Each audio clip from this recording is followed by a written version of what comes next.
안녕하세요. 오늘은 마이크로 스트래티지의 마이클 세일러 인터뷰를 좀 자세히 보려고 합니다. 비트코인의 현재, 미래, 또 이 회사의 전략까지 핵심만 좀 뽑아볼게요. 여러분께서도 이 내용을 통해 어떤 걸 얻어가실 수 있을지 같이 한번 보시죠. 네, 특히 그 세일러가 비트코인을 보는 시각, 그리고 앞으로 어떻게 될 거라고 보는지, 그게 되게 흥미롭습니다. 그가 제시하는 근거나 전략들 좀 자세히 들여다볼 필요가 있겠죠. 네. 먼저 세일러는 최근 비트코인 컨퍼런스 열기가 엄청났다고 하더라고요. 참여 수준도 그렇고. 맞아요. 미국 부통령도 오고 주요 도시 시장들이나 기업들도 많이 참여했다고 강조하면서 이게 비트코인 채택이 생각보다 훨씬 넓게 퍼지고 있다, 이런 주장을 하죠. 그 비유가 재밌었어요. 비트코인을 진실, 자유, 화폐 바이러스다 이렇게요.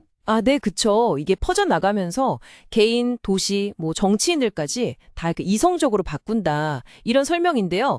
심지어 비트코인에 좀 비판적인 국가나 기업이 이걸 채택하더라도 서로 견제하면서 네트워크 전체는 오히려 더 강해진다고, 그런 주장까지 하더라고요. 그 멘토 이야기도 좀 인상 깊었어요.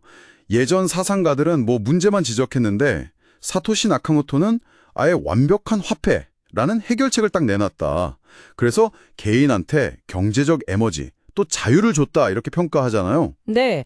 그러면서 2009년 1월 3일을 특이점이라고 부르더라고요.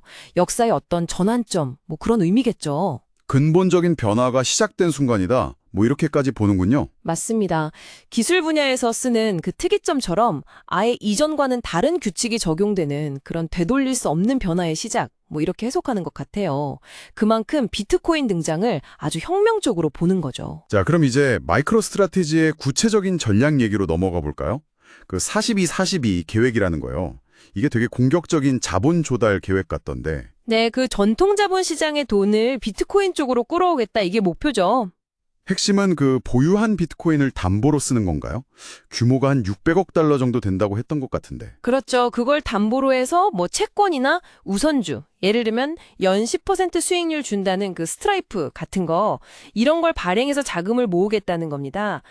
그 42-40이라는 이름의 정확한 뜻은 인터뷰에서 자세히 나오진 않았지만 목표는 아주 분명해요.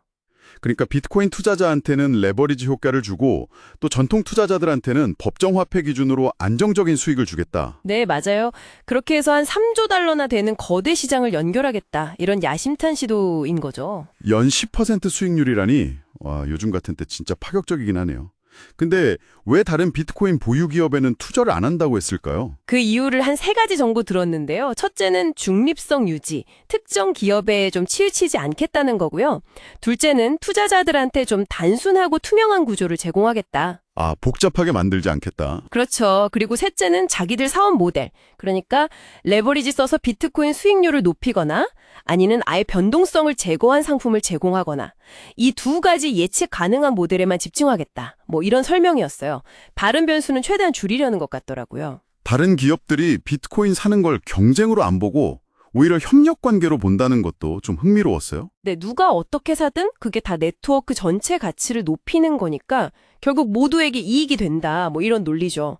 네트워크라는 큰 기계의 구동축을 다 같이 돌리는 거에 비유하더라고요. 자본이 들어오는 것 자체가 그냥 선순환이다, 이렇게 보는 거군요. 네, 맞습니다. 그 보유령 증명에 대해선 약간 좀 신중한 것 같던데요. 네, 그렇죠. 현재 그 상장 기업 감사 제도가 자산뿐만 아니라 부채나 내부자 거래 같은 것까지 다 보니까 더 포괄적이고 그래서 더 믿을 만하다, 이런 입장이었어요. 그렇지만 새로운 방식도 장점은 있을 수 있다 이런 건가요? 네, 다른 기업들이 시도하는 걸 보면서 배울 점도 있을 거다, 이런 여지는 좀 남겨뒀죠. 인터뷰에서 제가 제일 인상 깊었던 주장 중 하나는 비트코인의 실제 위험은 대부분 사라졌는데 시장은 아직 그걸 모른다, 이 진단이었어요. 맞아요. 그게 핵심 주장 중 하나였죠. 은행이나 보험사, 심지어 정부까지 주류 기관들이 이걸 받아들이는 움직임이 이제 명백해졌는데 사람들의 인식은 아직 과거에 머물러 있다, 이런 거죠. 그래서 지금이 일생일대의 기회다, 이렇게까지 세게 말하더라고요. 그렇죠. 전 세계적으로 관심이 폭발하는 게 그 증거라고 보고요. 물론 시장에서는 여전히 마이크로 스트래티지의 그 높은 레버리지 그 자체를 좀 위험하게 보는 시각도 분명히 존재하긴 합니다. 네, 오늘 마이클 세일러 이야기를 쭉 들어보니까 이 사람이 비트코인을 정말 거스를 수 없는 어떤 시대적 흐름으로 확신하고 있구나.